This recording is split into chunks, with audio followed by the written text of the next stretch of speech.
Gracias, Sofía. ¿Cómo pasamos de uno a otro? Vamos a hacerlo en el primer caso.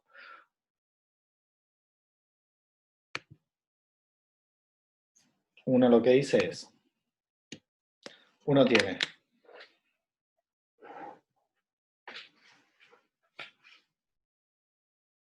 C2, perdón, C1 es el menos 2, C2 es el menos 1, un quinto, 1 y 2. Calculo el baricentro de esto me da B1, hago el promedio de estos 4 números y me da 11 sobre 20. Entonces ahora, esto me da menos 2. Tengo el menos 2, que es a su vez una observación. Acá arriba voy a poner la observación y acá abajo los baricentros. Menos 2, menos 1, acá sería el 0, este es el 0,2, el 1 quinto, el 1 y el 2. Y el baricentro, que es 11 sobre 20, es más o menos un valor por acá. Acá tenemos el 11 sobre 20. Esto es B1 y esto es B2. Entonces, ahora con estos nuevos baricentros, lo que digo es, ¿quién es el C1'? Bueno, el C1' es los que estén a distancia de este baricentro menor que a este. Entonces, voy a marcar más grande estos puntos. Por ejemplo, el menos 2 está a distancia 0 del menos 2. Obviamente este está en menos 2.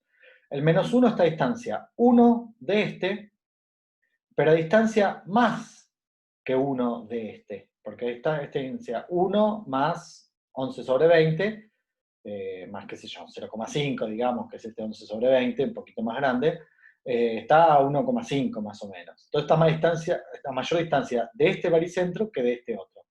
Entonces este lo clasifico como menos 1. Ah, perdón. Y ya el que viene, 0,2, ¿a qué distancia está del menos 2? Está a distancia 2,2. Mientras que este, del 0,2 al 0,5, está a distancia 0,3. Está mucho más cerca. Entonces, lo que tenemos es que este está para este lado, este ya está para este lado, y el 1 y el 2 obviamente están más cerca del 11 sobre 20, que lo tienen ahí a la izquierda, que del menos 2, que está mucho más lejos. Entonces también está el 1 y el 2. Entonces la clasificación es de esta manera. Entonces de ahí pasamos del C1, C2, los baricentros, y de los baricentros al C1', C2'. ¿Está bien? Ahí va, gracias. Entonces, volvamos a las transparencias. Bueno.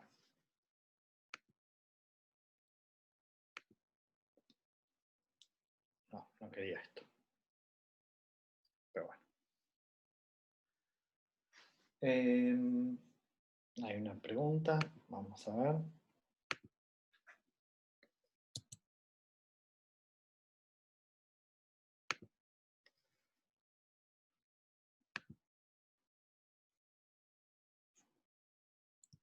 Verán qué. ¿Cuál era la pregunta? Me la perdí.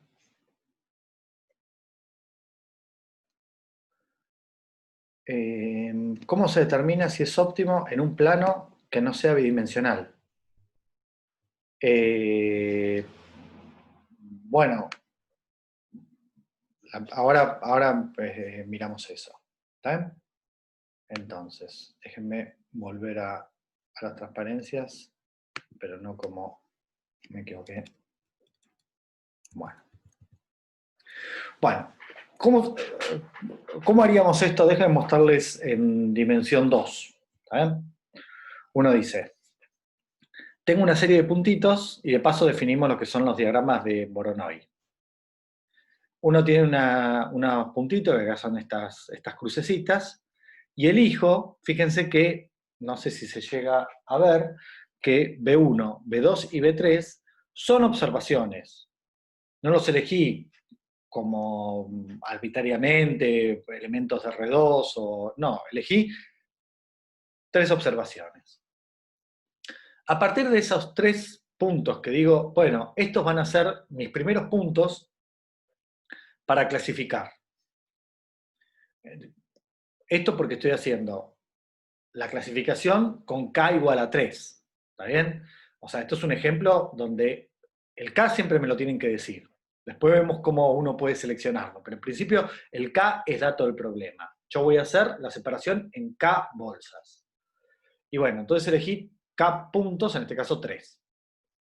Entonces marco, en este caso que es en el plano, si no serían planos en el espacio o hiperplanos en RD, serían los que separan los que están más cerca de B1 que los que están más cerca de B2.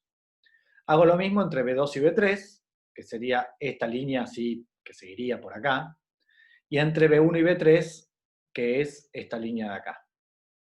Y entonces eso me separa regiones, estos 3 conos en los que queda separado el plano, me dan los puntos que están más cerca de B1, los que están más cerca de B2 y los que están más cerca de B3. Entonces, con eso coloreo los puntos. Digo, coloreo gráficamente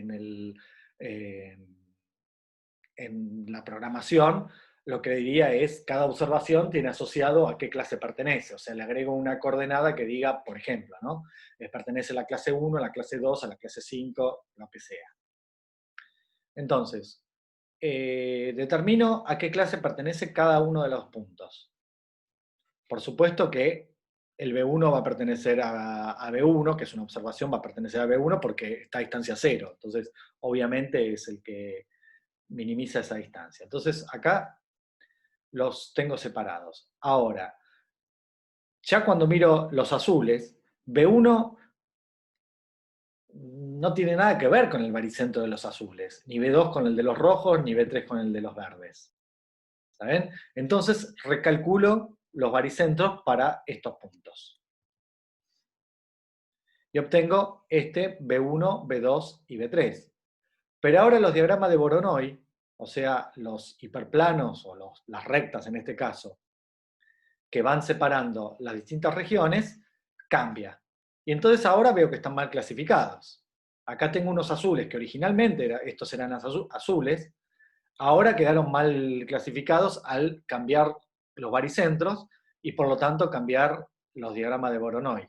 Entonces acá tengo azules que deberían ser rojos, acá tengo rojos que deberían ser verdes, acá tengo verdes que deberían ser azules. Entonces, vuelvo a calcular las clases. Los que están más cerca de B1 son azules, los que están más cerca de B2 son rojos, los que están más cerca de B3 son verdes. ¿Está bien? Yo estoy diciendo esto todo desde lo gráfico, pero todo esto es fácilmente programable. No sé si fácilmente, pero es programable. ¿Está bien? Uno en Python y con la cantidad con el tamaño, no tiene por qué ser dimensión 2, puede ser dimensión 28 y puede hacer esto mismo. ¿Está bien? Con un poco de ingenio puede hacer un programa que haga esto. Ahora, fíjense que no hace, los diagramas de Voronoi es una cosa para verlo gráficamente, pero yo no tengo que calcularlos. A mí me dicen, este punto, ¿de qué color es? Y calculo su distancia a B1, a B2 y a B3. La que me da más chica, ese es el color al que pertenece. Como este va a ser la distancia B2 lo más chica posible, entonces quiere decir que está rojo. A ver, este puntito de acá. Entonces, no hace falta dibujar estos diagramas de Voronoi. Es una cosa simplemente gráfica para que entendamos cómo se hacen las cosas en el plano, ¿no? Bueno, repinto los valores. Fíjense que hay algunos que caen en la frontera o parece caer en la frontera, con lo cual, si este es azul o rojo, podría ser discutible. ¿Está bien? Pero bueno, supongamos que es como está marcado acá, que es azul. Vuelvo a calcular este B1, el baricentro, cuando los azules eran todos los que están acá. Ahora que los azules son estos, que estos verdes se convirtieron en azules y estos azules se convirtieron en rojos, los azules cambiaron, ¿sí? Algunos dejaron de ser azules y otros nuevos pasaron a ser azules. Entonces, tengo que recalcular el baricentro de los azules, tanto el de los rojos y el de los verdes. Recalculo y obtengo esto. Esto está mal, están mal clasificados, ¿sí? Pero son poquitos. Fíjense que acá eran un montón que estaban mal y al principio era horrible, ¿no? Digo, acá, perdón, estaban mal. Acá hay algunos que están mal, pero son muy poquitos. Entonces, esto ahora, estos dos que están como rojos los tengo que marcar como verde. Este que está como verde lo tengo que marcar como azul. Y creo que no hay ninguno más. Entonces son 3 puntitos que tuve que cambiar. Los baricentros se corrieron, un poquito seguramente, pero es casi imperceptible. ¿Sí? Bueno, porque de los no sé cuántos puntos había acá, solamente 2, 3 tuve que cambiar. Con lo cual el baricentro, digamos, el peso que tiene cada uno de estos cambió mínimamente. Y entonces cuando calcule estos baricentros nuevos y reclasifique, obtengo lo mismo que lo que obtuve acá. Es decir, repinté quiénes eran estos rojos, los transformé en verdes, este verde lo transformé en azul, recalculé los nuevos baricentros, el nuevo diagrama de Voronoi, pero ahora los que eran verdes siguen siendo verdes, los que eran rojos siguen siendo rojos y los que eran azules siguen siendo azules. Entonces acá llegué a una partición estable. ¿Está bien? ¿Estable quiere decir mínima? Y no, no estoy seguro que esta lo sea, y vimos un ejemplo. En una variable con 5 puntos, más ingenuo no puede ser el problema, donde había 2 particiones estables, una era óptima y la otra no. ¿Está bien? Entonces, ¿estamos seguros que esta es la óptima? No, no estamos seguros. A ojo parece estar bastante bien, pero eso es una observación que me hicieron algunos de ustedes. Si no estoy en el plano, ¿qué hago? Y no sé, no puedo dibujarlo. Pero en principio sí puedo, con el algoritmo de K-medias que delineamos, digamos, antes, no es que hicimos un programa, simplemente dijimos, bueno, habría que hacer esto, esto, esto y esto, y volver acá, este sería el ciclo, hasta que logro la estabilidad. ¿Está bien? Entonces, con ese esquema, uno puede encontrar, y la verdad que el algoritmo de K-medias es bastante eficiente, bastante independiente de la dimensión y bueno, no de la cantidad de puntos, pero sí de la dimensión, uno logra un algoritmo bastante eficiente para lograr distribuciones estables. ¿Está bien? Déjenme simplemente mostrarles el por qué una óptima es estable. ¿Está bien? Una idea de la demostración. La idea es que ya vimos ¿Te que... pasa una- Sí, claro. En la anterior no entendí, porque había entendido que es estable cuando después de aplicarle, digamos, de reclasificar los puntos, te da igual que el inicial. Y en esta que Sí. dice partición estable, de A a B hay como una corrección. Ahí me perdí porque es esa la estable. No, hay una corrección. Lo que dije que es estable, está mal por ahí el epígrafe partición estable. La partición estable es la B. Ah, está bien, está bien. Esta última es la que es estable. ¿Está bien? Acá, Y, obviamente, esta no es estable porque con estos baricentros estos están mal clasificados. Recalculo, hago la nueva clasificación, calculo los baricentros y cuando vuelvo a calcular el diagrama de Voronoi para esos baricentros modificados, me da que sigue siendo la clasificación anterior. perfecto, muchas gracias. Bueno, ¿por qué? Profe, te hago una Sí, pregunta. sí. Para disminuir el número de iteraciones que tenés que hacer de definir baricentros, ¿no conviene tener el plano, calcular el área y dividirla en K partes? Y a cada parte va a ser una clase y le calculás ese baricentro y empezás desde esos baricentros.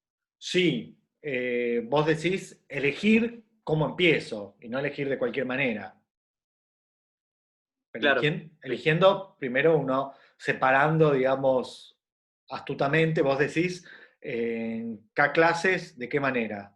¿Las elegís cómo? Yo lo dividiría en partes iguales, entonces calculo el área de mi plano y lo divido en las partes que quería en un principio. Bueno, Cada parte es una clase y le calculo su baricentro. sí, pero fíjate que podrías tener, imagínate esto. Yo tengo acá una concentración grande de puntos y por acá tengo poquitos.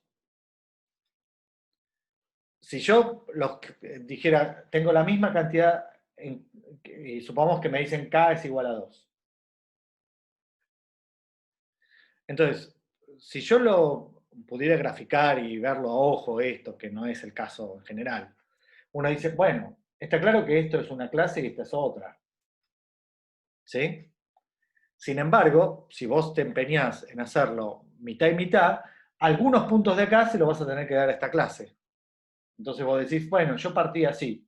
Para mí C1 inicial es esto y C2 inicial son los que están de acá para allá y los que están de acá para acá, porque esto deja la mitad puntos de acá y la mitad de puntos de acá. Y entonces puede ser, digo, no quiere decir que sea malo lo que estás proponiendo. Lo que quiero decir es que podría ser mejor otra. ¿Está bien?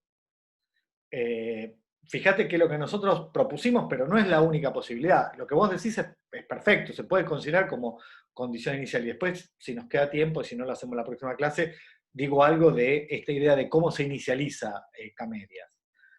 Si nosotros hubiéramos elegido, por ejemplo, una observación de acá y una observación de acá, uno dice el B1 inicial es este y el B2 inicial es este, cuando yo clasifique, automáticamente todos estos van a quedar acá, porque van a estar muy cerquitas del B1, y todos estos van a quedar acá, muy cerquita del B2. Entonces, casi en un paso, tengo la clasificación hecha.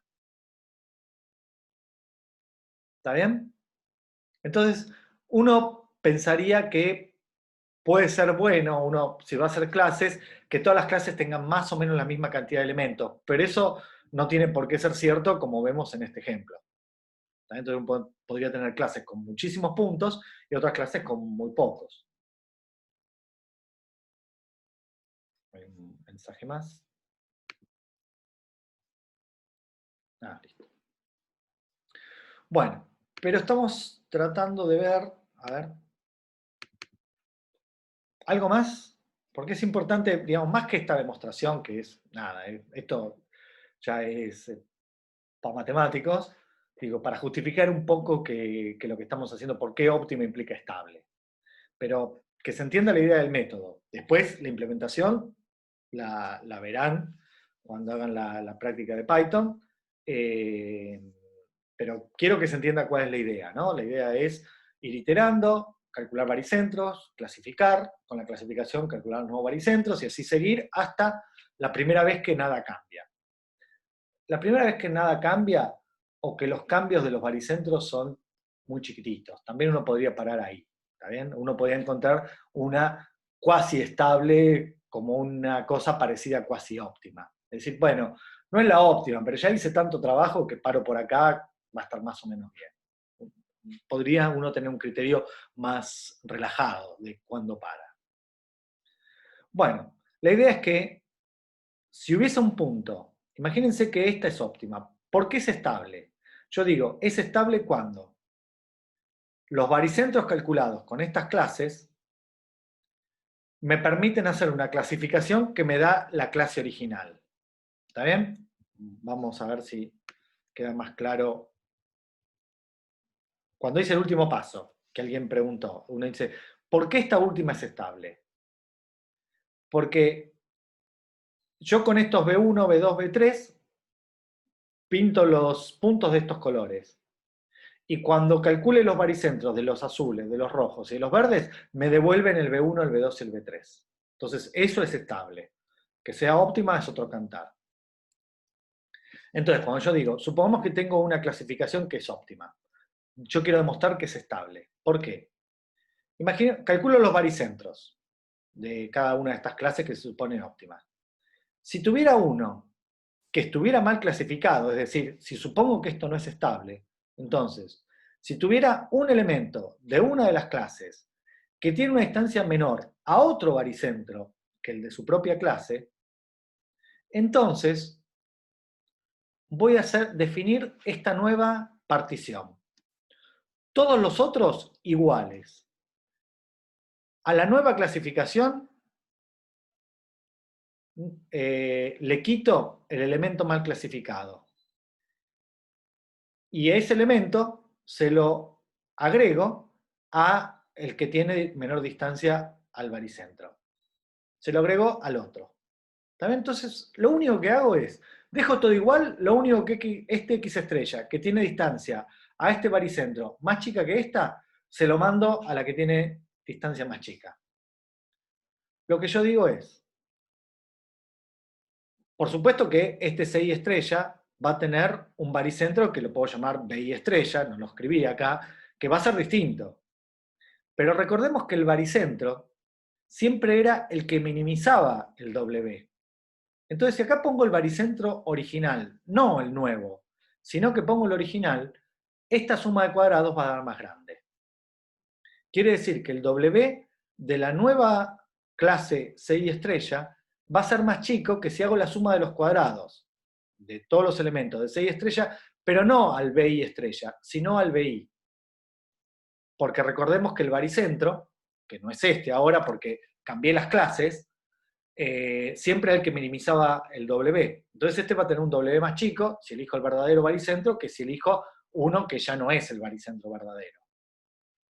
Y esto, fíjense que es hacer la suma de todos, los de CI, pero restarle el que no está incluido en CI, que es el X estrella. Entonces, así se calcula la suma de cuadrados del CI. De nuevo, el W de CJ estrella sería la suma de los cuadrados al BJ estrella, el baricentro de estos. ¿Quién es el CJ estrella? Todos los que tenía antes, más el que cambié de clase. El C estrella, que fue el que estaba mal clasificado y lo mandé a otra. Entonces, de nuevo, vale esta desigualdad porque esta no es la mejor elección. Porque este es el baricentro viejo, no el actualizado con este nuevo punto. Y entonces a este es la suma de todos los cuadrados de los anteriores, que era el WCJ, más el que tengo que agregar. Acá se lo tuve que restar porque lo saqué, y acá lo tuve que sumar porque agregué ese punto a los CJ. Y entonces, cuando sume todos estos, todos los demás los dejé igual. Lo único que cambié fue el X estrella, dije, este está mal clasificado. Entonces lo mando para el otro lado. Cuando sumo todos los demás, que todos los demás van a quedar iguales, la suma de todos estos W nuevos va a ser la suma de todos estos, que es el W viejo, más esto, menos esto. Y esto es una cantidad negativa. ¿Por qué es negativo? Porque lo que supusimos es que este punto estaba mal clasificado y su distancia al BJ, o sea, lo que estoy sumando, es más chico que lo que estoy restando. Y entonces quiere decir que este número que le estoy sumando acá es negativo, es decir, que esto es menor o igual que esto, pero estrictamente menor, no menor o igual, porque es menor o igual que esto más un número negativo, más algo que le estoy restando. Entonces llego a que vale esto, y eso que me dice, y es absurdo que vos digas que lo C1, CK es óptima, y que tengas otra partición distinta, que tenga un W menor. Entonces quiere decir que esta no es óptima. Entonces, para aclarar la lógica un poco más, yo digo, C1 CK es óptima. Supongo que no es estable, en el sentido de que hay uno mal clasificado, y con esa mala clasificación llego a que hay otra partición del conjunto que tiene W más chico. Entonces quiere decir que no era óptima. Solamente puede tener un punto mal clasificado una partición que no es óptima. Cuando es óptima, todos los puntos tienen que estar bien clasificados según eso, los baricentros de cada clase, y eso lo que me dice es que esa partición es estable. Entonces, óptima implica estable, no necesariamente estable implica óptima, como vimos en el ejemplo. ¿Cómo hace uno entonces? ¿Qué es lo que hace el algoritmo de K-medias? El algoritmo de K-medias iterativamente busca eh, particiones que sean estables. Y lo hace en forma bastante eficiente. Pero lo que logra es estables y no óptimas. ¿Está bien? Es derivada igual a cero para mantener la analogía, derivada igual a cero y no mínimo necesariamente. Muy bien. Entonces, ¿cuáles son las características que podemos destacar de K-medias? Nico, una Sí, pregunta antes. ¿Puede pasar que tengas distintos baricentros, pero tu W mayúscula te dé igual? sí, por Ah, supuesto. y ahí digamos qué haces, porque por ahí si tu W es menor que otra W, como que decís, bueno, esta elección es mejor, pero Y sí, no, pero ahí podrías tener, cuando eso nos pasa, uno optimiza una función de una variable y puede ser que haya dos puntos donde se alcanza el mínimo, el mismo mínimo. claro. ¿Está bien? Entonces, ahí es más o menos indiferente. Uno podría decir, bueno, pero si yo quiero hacer una clasificación, quiero que la clasificación sea, digamos, la mejor posible. Bueno, digamos, de alguna manera fracasamos con esto. ¿Está bien? O sea, tengo dos clasificaciones distintas, porque tienen distintos puntos en cada bolsa, y sin embargo,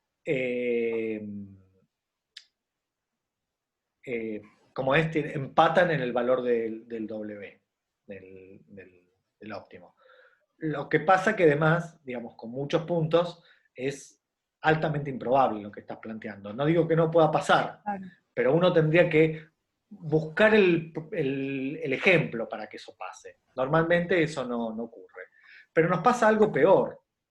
Uno encuentra estables y no tiene ninguna garantía de que esa estable sea óptima. ¿Está bien? Entonces, dos personas que inicializan distinto y aplican el mismo algoritmo pueden llegar a dos clasificaciones distintas. ¿Está bien? Y eso es un problema. Está bien, uno puede decir, bueno, la tuya es óptima y la del otro no. Entonces ahí eso resolvería. Pero uno cuando está trabajando uno solo, digamos, ¿cómo sabe que lo que obtuvo es estable, es óptima o no? Bueno, eso ahora discutimos, pero antes quería mostrarles qué cosas buenas y malas tiene K-medias.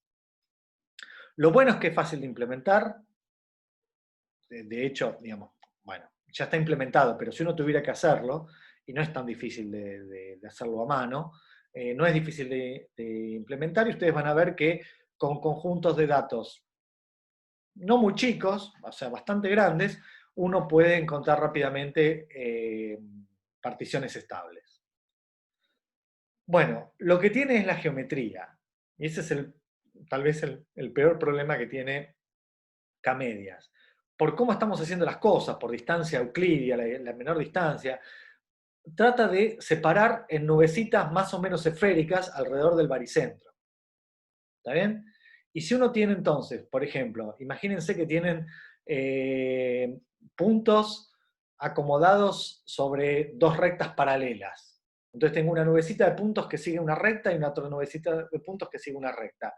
Y uno dice, bueno, voy a separar esto en tres clases. Y bueno, en algún momento va a partir de una manera extraña.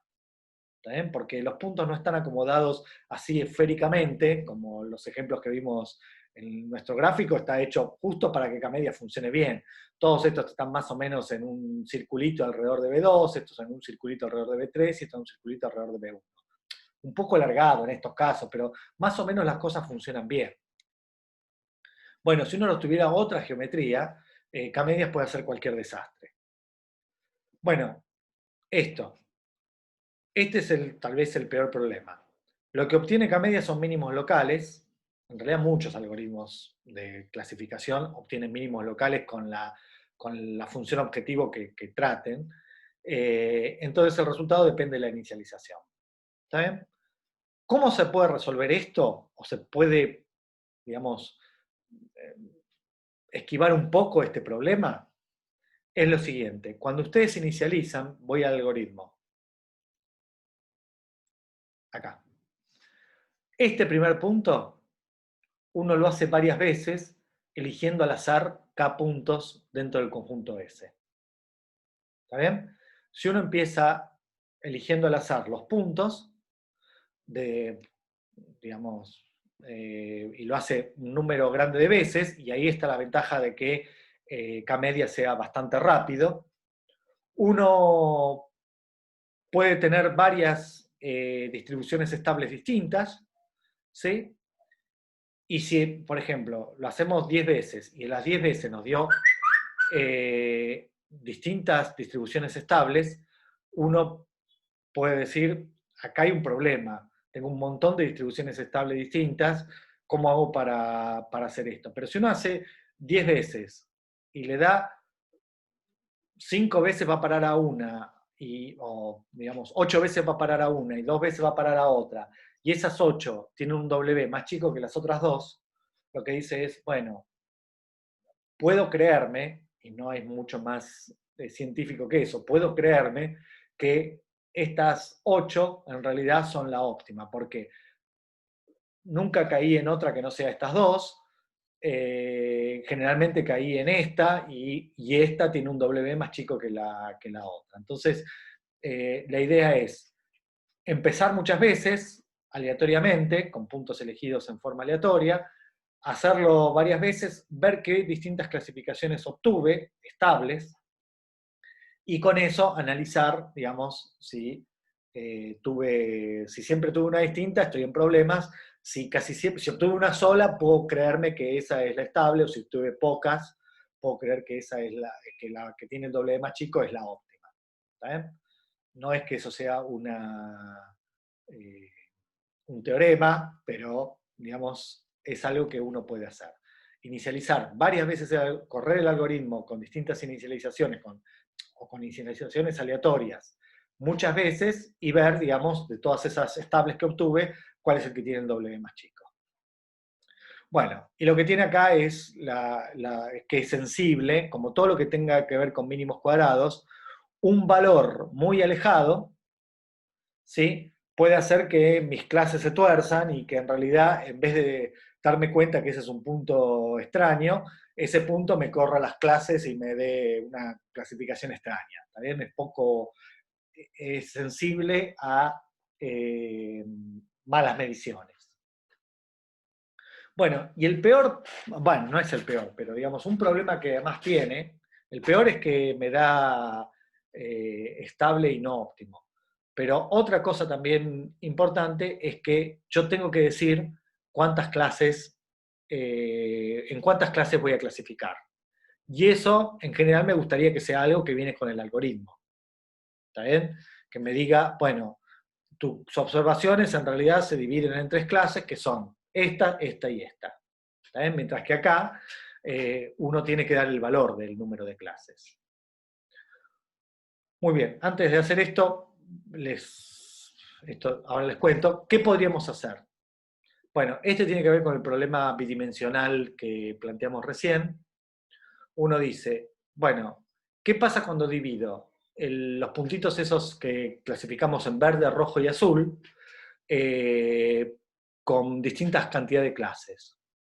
Bueno, cuando lo clasifiqué, pongo W sub K porque supone que esto es el W que me da el óptimo con 2 clases, el óptimo con 3 clases, el óptimo con 4 clases. También voy cambiando el K y digo cuál es el W óptimo de la clasificación que obtuve. Perdón, el W de la clasificación óptima. Bueno, entonces, fíjense, con K igual a 2 me dio cerca de 2000. Con K igual a 3 ya bajó a mucho menos de la mitad. Y después no logro un cambio significativo. Es fácil mostrar, digamos, es fácil, es una cuenta que uno puede hacer que con más clases seguro que el W va a ser más chico. ¿Está bien? O sea, que esto sea decreciente no es ninguna novedad. Pero el asunto es que acá uno puede observar una especie de codo. Acá cayó bruscamente y acá, digamos, a menos del 50%, y acá, no sé, habrá cambiado un 80%, o menos aún. Digamos, el cambio acá pasa a ser menos significativo. Entonces, como esto acá uno observa un cierto codito, uno puede quedarse con k igual a 3 como una buena cantidad de elementos para clasificar. ¿Está bien? Entonces, de alguna manera, criterios parecidos a los que ustedes vieron para ver con cuántas variables se quedaban de componentes principales, acá también pueden servir. Lo cual implica hacer clasificaciones con distinta cantidad de... con distintos números de clases. Bueno, y acá lo que les quería mostrar es... esto es lo que decíamos recién. El W decrece con K. ¿Está bien? Si uno aumenta el número de clases, necesariamente el W se va para abajo. Y eso es fácil de ver. Fíjense que si yo agarro una sola de las clases y lo divido en dos, el CI lo escribo como CI' más CI doble prima, ¿sí? Lo separé en dos. Yo lo que digo es, el W de CI es la suma de los cuadrados de los que están en la primera parte y la suma de los cuadrados de los que están con la primera parte. Pero esto es para el BI, para el baricentro de la clase CI. Pero la clase CI' y CI2' van a tener su propio baricentro, porque ahora algunos puntos caen acá, de los originales, algunos puntos van a parar acá y otros puntos van a parar acá. Entonces, como acá no elegí el verdadero punto, el verdadero baricentro de la clase CI', sino que elegí el baricentro de todos, entonces esto necesariamente va a dar más grande que el W de CI' y el otro va a dar más grande que el W de CI doble prima. ¿Está bien? Entonces, lo que uno puede ver es que en esta nueva partición, que tiene una clase más, porque la clase CI la dividí en dos, necesariamente el W con una clase más ya pasa a ser más chico que el otro. Y obviamente, si esta era óptima, esta puede no ser óptima, pero seguro que la óptima va a ser más chica que esta. Entonces se mantiene la desigualdad, entonces lo que digo es, el W óptimo siempre va decreciendo a medida que K aumenta. ¿Está bien? Y eso justifica este gráfico que está acá. Bueno, en este gráfico fue lo que salió en los puntos, digamos, que ilustramos, que no dijimos cuál era esa tabla de 150 puntos, porque no tiene ningún sentido, pero con esos 150 puntos, no sé cuántos eran, bueno, no importa. Me dio este gráfico del W óptimo. ¿Está bien? Entonces, lo que digo es, K igual a 3 es una buena elección. Bueno, entonces, bueno, acá algo que tiene que ver más, por ahí esto va a tener más sentido cuando hagan la estadística, biometría, creo que se llama, que es cómo se puede descomponer, esto sería un poco descomposición de la varianza. Si yo defino la suma de cuadrados, lo llamé T, por total, a la suma de los cuadrados B es el baricentro de todos. Agarro todo como si fuera una sola clase. Y agarro eso, ¿sí? La suma de cuadrados la puedo escribir así, pero es arbitraria, porque este B no es el baricentro de cada una de estas clases, sino que es el baricentro de todos. El promedio de todos los X de mi conjunto.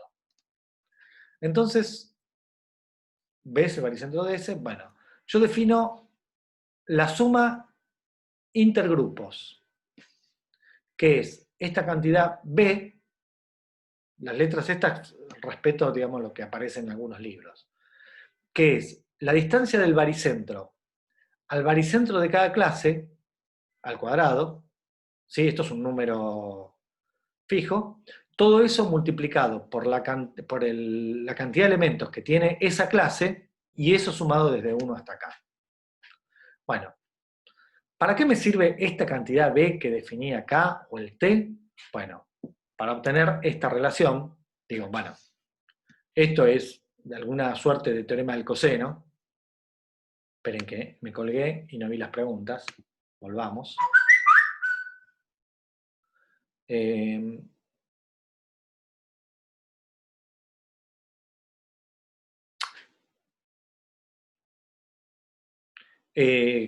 Bueno, si la pregunta se refiere, perdón que me colgué con las preguntas, acá hay una pregunta que dice si no depende de los B que elijas, que también son elegidos arbitrariamente.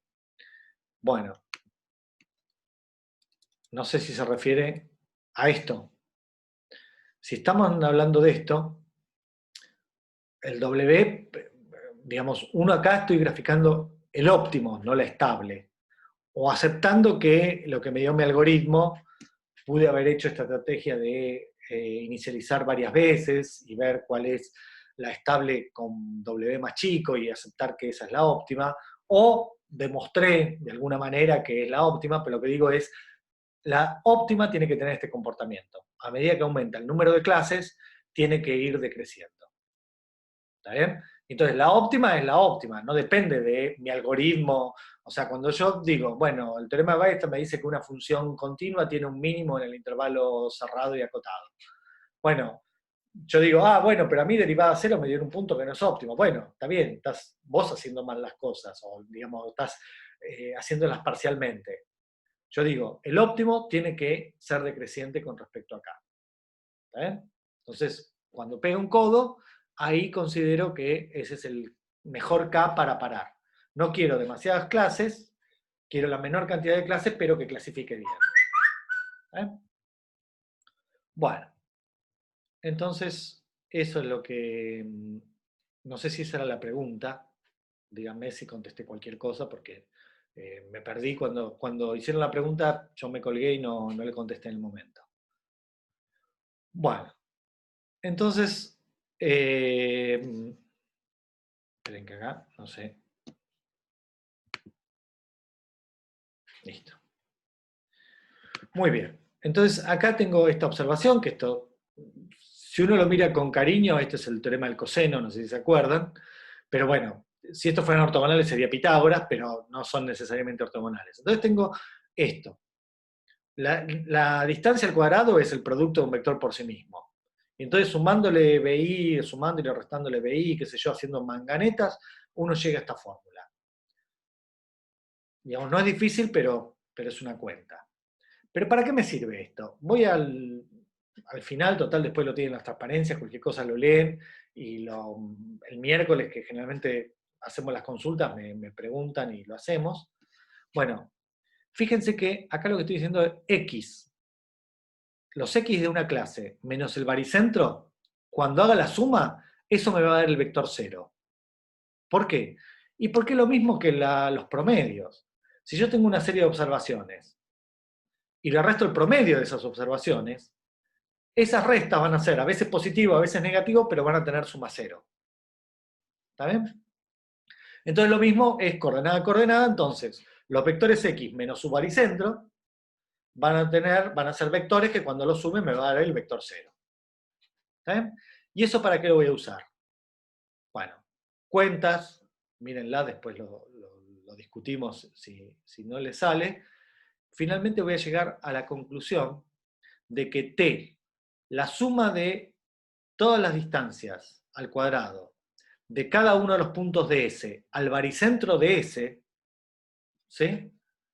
Eso me da lo mismo que el W que ya definimos, que era la suma de las varianzas de cada clase, más el B, que era esta cantidad extraña que definimos acá arriba, digamos que uno no sabe por qué, bueno, es lo que hace falta para que me dé la suma de cuadrados totales.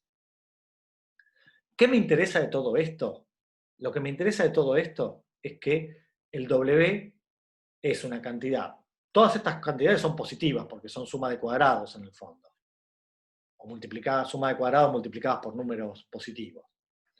Entonces, lo que digo es, este W es siempre más chico que T. Porque el B también es positivo. ¿Y qué es lo que tiene de interesante? Que el cociente W sobre T me da una idea de bondad de la partición, de la clasificación. Entonces también lo puedo tomar como criterio, como sería una especie de R cuadrado, de decir cuán buena es mi clasificación. El W sobre el tau, sobre el T, perdón. ¿Sí? Es decir, la suma de las distancias al cuadrado de cada uno de los X al baricentro de cada clase, todo eso sumado, eso es el W de la partición, eso a la suma de los cuadrados al baricentro, como si fuera el S fuera una sola clase. ¿Está bien? Entonces, eso es ese cociente W sobre T me da una idea de cuán buena es mi clasificación.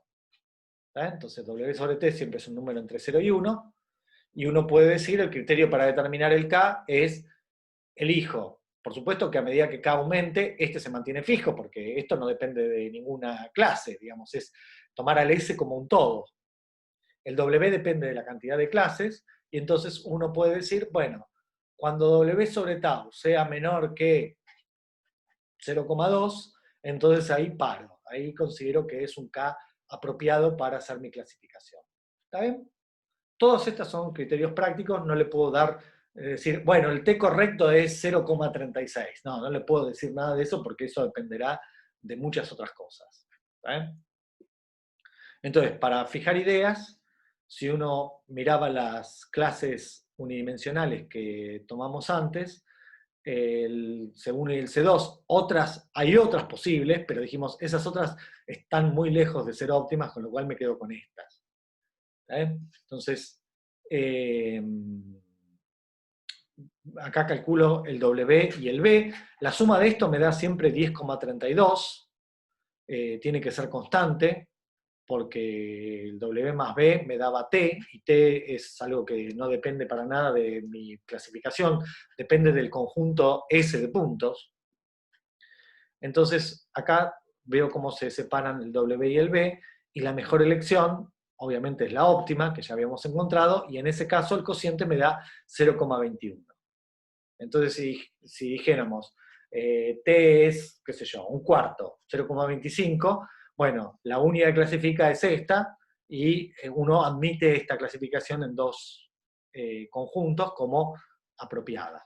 ¿Está bien? Entonces, bueno.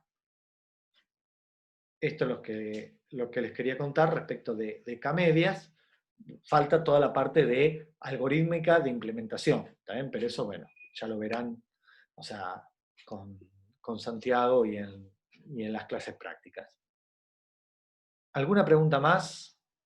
Ya me recontrapasé, así que voy a parar de grabar antes que me